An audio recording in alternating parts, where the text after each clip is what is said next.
Am I the a-hole for not keeping my ex-wife's stuff for over 2 years while she figured it out?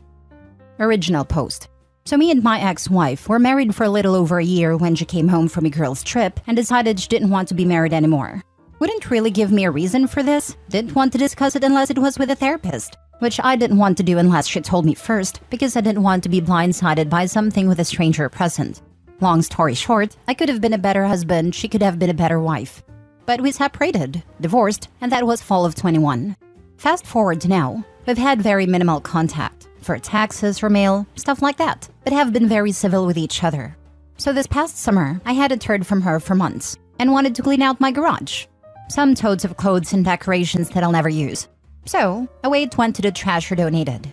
Now, when we first separated, I gave her plenty of time and opportunity to remove her items from the house. Anything that wasn't blanketly mine, like my PC or guns or stuff like that. I honestly just wanted her out of my life, so I told her to take whatever she wanted. Even leaving the locks unchanged for a whole year after divorcing, because up till then her name was still on the deed to the home. I guess she moved away after the divorce to another state? I'm unsure, as I just didn't ask, I didn't care. So recently she texts me and said she would be in town and asked if she could come get her stuff and remove some of the household items, as well as like a gas grill and a table. Items we got when we were together and have been left with me and used by me for the past 2 years and the items that I've gotten rid of. So am I the a-hole for just telling her no? I don't want to be mean about it, but it's been 2 years since we divorced. How long was I supposed to hang on to this stuff? She never asked me to hang on to it for her. Plus the common house items that I've been using. Am I just supposed to let her have those and buy new stuff? I'm very confused about what she expected after 2 years of being divorced. Edit. There was a previously discussed time for her to get her stuff. I'm going through text messages trying to figure out what to tell her. It was last Christmas, and she never showed up because she said she got caught up with family and had to fly to New York for the New Year's party. That was also the last time we spoke till now. Now for the top comments before reading the update. Not a-hole, she is. Nope, she had 2 years to get her stuff. If you had kept everything, I would have told her there was a storage charge. Tell her since she did not contact you earlier, you assumed she had moved and left everything behind. Solid no to her getting anything at this point. Property abandoned at your home is kept for you to decide on. Statute of limitations for stuff from an ex is like 2 months at best. 2 years is just unreasonable. Yep, this. My ex only had 21 days in our state to get his stuff. I was nice and kept it for 6 months, and then donated it all. Except the Xbox, I kept that. Not the a-hole. She most likely cheated on that girl's trip. Awfully coincidental how after an entire year suddenly she wants to end a marriage, directly after coming home from a trip with the girls. As for the stuff, you're not her personal U-Haul. Sounds like you dodged a bullet, Opie. She most likely cheated on that girl's trip. Glad I'm not the only one thinking this. How long was she going to wait before realizing she wanted the stuff Opie was holding on to? Most people have a rule, if I haven't used it in a year, I don't need it. And now she wants a gas grill and a damn table? Is OP supposed to eat on his damn knees?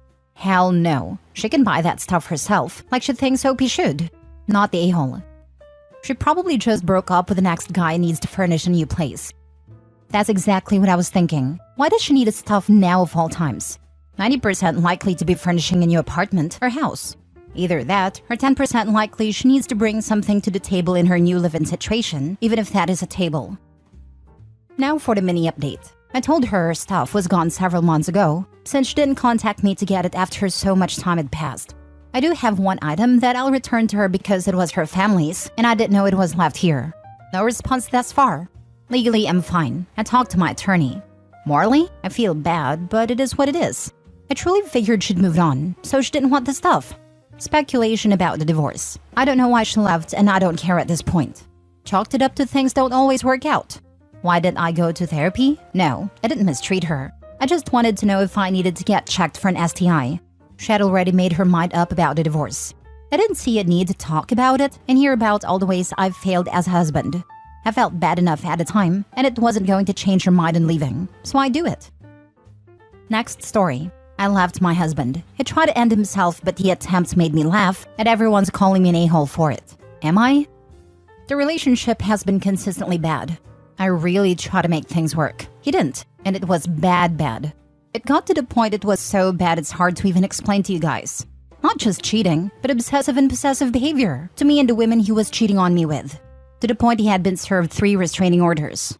I felt trapped. He'd destroy my purse, throw my keys into a nearby pond. He would destroy my phone when I'd try to leave. I'd walk miles to get away from him to my parents' house in a dark country road, and he'd barrel down in his car trying to hit me to protect me.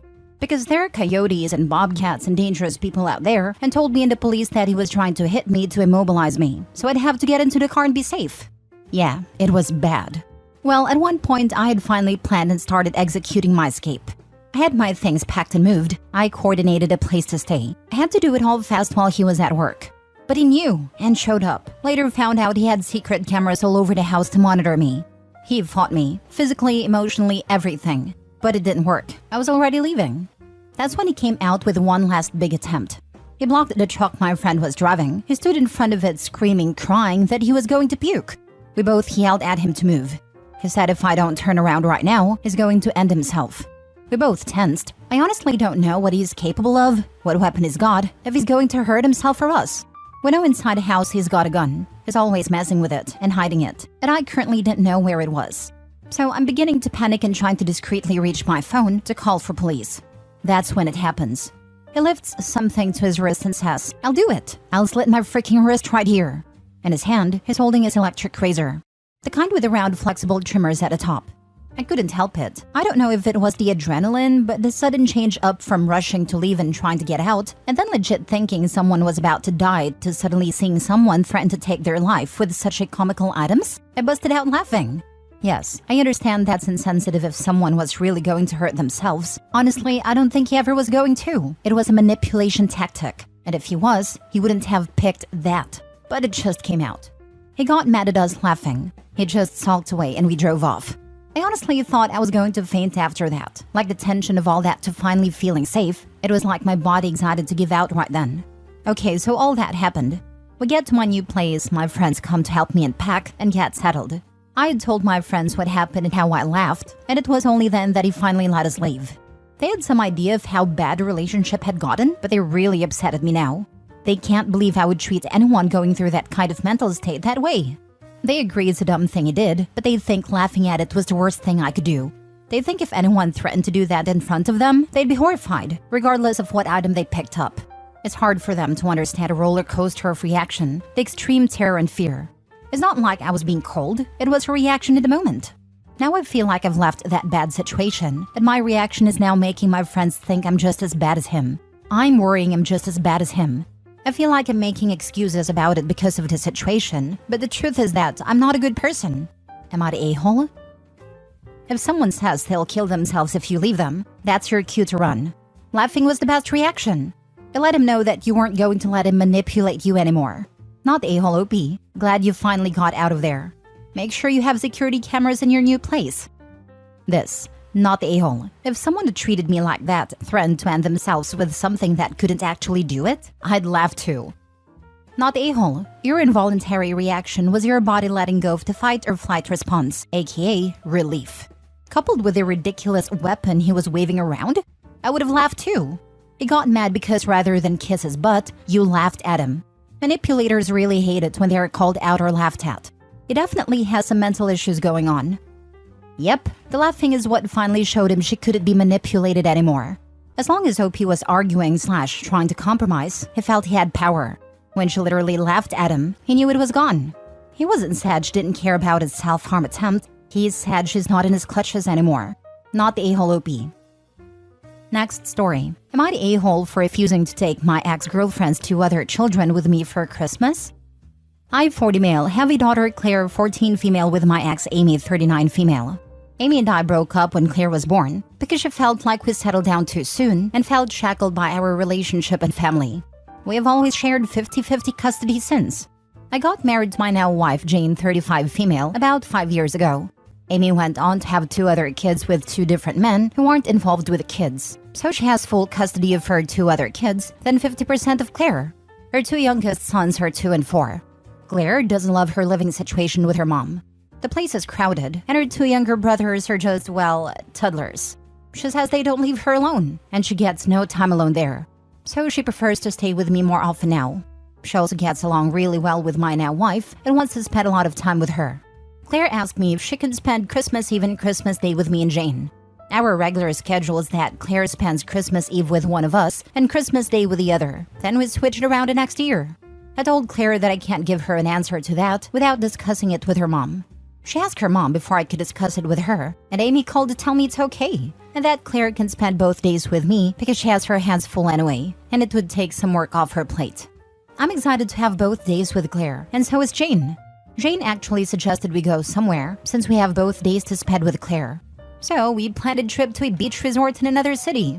I called Amy to let her know and she said it's fine, but she called me back 2 days later asking if there's any chance I can cancel the beach trip and do something in our city, and also include her son so that she can go and see her family this Christmas.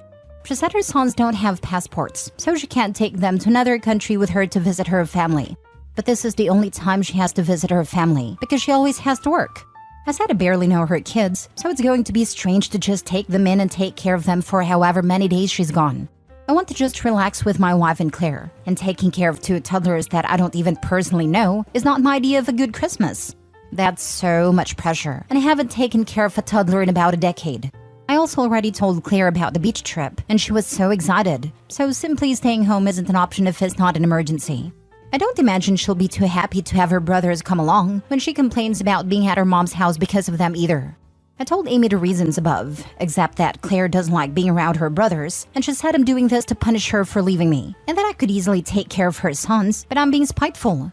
I told her to stop being ridiculous.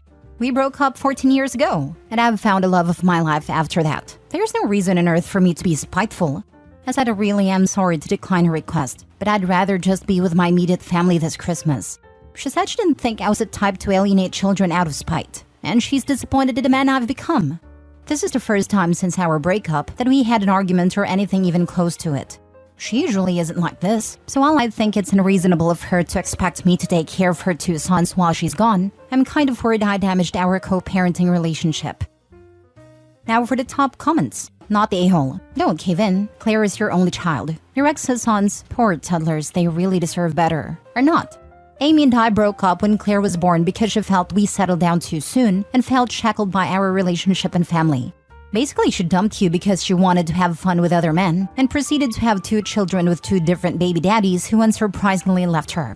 And now after realizing how badly she messed up by dumping you, she wants to use you to make her life easier and have fun again. What a hypocrite of a woman. She made her bed, and now she should lay in it. Seeing her history, I'd also be concerned that she wouldn't return, at least for a while. I thought the same thing, that she would either be gone for way longer than agreed upon, or she wouldn't return at all, especially if she plans on going out of their country. Not the a-hole OP and don't back down. Stand your ground. Not the a-hole. It sounds like Claire might move in with you full-time. I bet Claire would love to. I wonder how many diapers Claire has had to change. OP isn't alienating Claire from her mother. Her mother's behavior is alienating Claire. No wonder she wants to spend more time with OP. Last story. Am I the a-hole for asking my stepdaughter to ask her biological dad for help with her pregnancy bills? My stepdaughter, Claire, 24 female, had her wedding last year. We have had a strained relationship since she never took me dating her mother. However, I've always supported her in whatever way I could and considered her as my own daughter. I paid for everything throughout her life, including meeting all of the wedding expenses solo. She never valued that though. Her biological father has been absent for most of her life since she was a newborn, and yet she wanted him to walk her down the aisle. When my son asked her why she doesn't want me, she said, "I want to have my real father, and not someone who's not even related to me. At least mine never used to be like a bulldog." This was in reference to an illness I had, after which I suddenly gained a lot of weight, although I was normal after that. I was shocked, but did not argue, and I also did not decline to meet her expenses as I'd agreed to it. I attended a wedding and everything was fine after that. Until a few months later, when her husband died in a car crash and she was pregnant. She required help with money and turned to me for help. I refused and said, "Ask your biological dad for this. I'm just a bulldog. What can I do?" She got mad and said I'm holding that over her. But I said nothing and asked her to leave my house. My wife's mad at me for that and saying that I should be considerate. Am I the a-hole? Not the a-hole. She didn't make a simple mistake. She directly insulted you and said you're not even related to her. Why would someone unrelated go out of his way to help her? She doesn't get to complain that you're holding anything she did over her when she's never even tried to apologize for it. Tell your wife that if you're shown consideration, you'll give consideration, but you're not going to be abused and pay for the privilege. She thought she could be rude to and insult OP forever and keep using him as an ATM. She was wrong. We're not talking about a 5-year-old whose parents have split and they're struggling with all their emotions. We're talking about a grown adult who was happy to take your money, whose bio dad has never been around, and who thinks they can treat you like a punching bag ATM combo. I'm sorry for her that her husband passed away, but that is neither your fault nor responsibility, especially given the way she has treated you. With the info provided, not the a-hole. People should get life insurance and do some estate planning when expecting a baby. Especially at his age, the premium would have been very small relative to the payout. Good grief. Not the a-hole. This is why you treat people with respect in the good times. Aside from the fact that it's the nice thing to do, you might need their help when things are bad.